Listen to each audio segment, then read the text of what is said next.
It's not what you think. It's not what you think. I'm a 70-year-old American. And for most of my life, I've lived under this cloud of Islamophobia. I admit it. I bought everything that my government told me about Muslims, about Islam. And then, at 68 years of age, I'm led to the Quran. And I want to share with you something. Islam is the Quran. Read the Quran. If you read the Quran, not the other books, and don't indulge in conversations about Islam, just read the book. I can tell you, and I've said this a number of times, in all honesty, I held on to the teachings of Jesus for most of my life, and I still have them virtually written in my heart and in my mind and in my soul. I know the teachings of Jesus. The curious thing is, the teachings of Jesus and the Quran don't seem to be at odds with one another.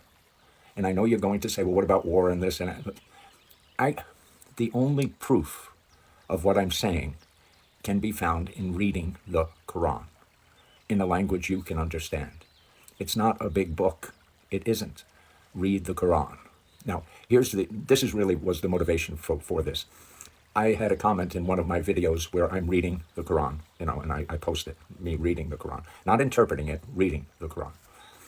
And I got a response from this fellow, I think it's a fellow, and I could tell in the response that he was very excited. He says, I can't believe this, that he found me reading it. And he goes on, I think it's a he goes on to say, I've just begun reading, but I'm only in chapter 2. And I encouraged him, and then this was last night, and then I put down my phone, and I laid down, and something told me to reach out to him again. So I got up, and what I said to him is what I would say to you. In reading the Quran, you will find that chapter 2, for example, is the largest chapter, and may present itself as a bit of a challenge to get through.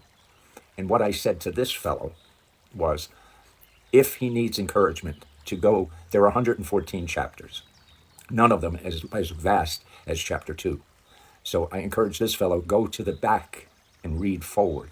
Start at 114 and read forward if you need encouragement. This is to a fellow who says he's already in the midst of reading chapter 2. But that can get a little burdensome. So I wanted to encourage him. And that's what I'm suggesting to you also, with a little caveat to this. And that is, as I mentioned, I followed the teachings of Jesus all of my life. Do you know that when I was led to the Quran, and like this fellow, I began in the beginning of the book, and I read the very first chapter, my heart was filled with joy, because the very first chapter of the Quran, it's short, it's only 7 verses, it's very short, but the very first chapter, as I read it, I could see what Christians call the Lord's Prayer. It was right there. When Jesus' disciples asked him, they said, Lord, can you teach us to pray?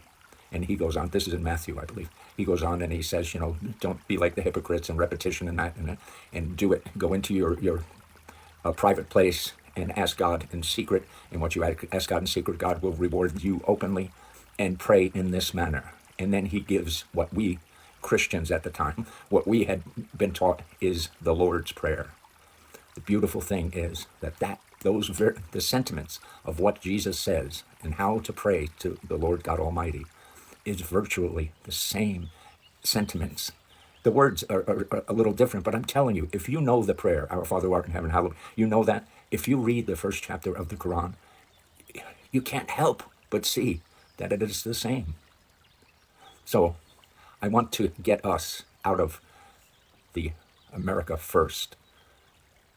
And I want to suggest unity for all. And one of the biggest obstacles, as I see it, is the attitude that America has towards Islam.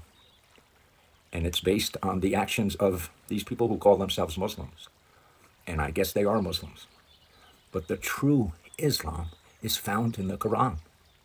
Do you know that the Quran says that Jews and Christians who believe in God, believe in Judgment Day, and do good, shall have their reward with their Lord, and they shall not fear nor grieve?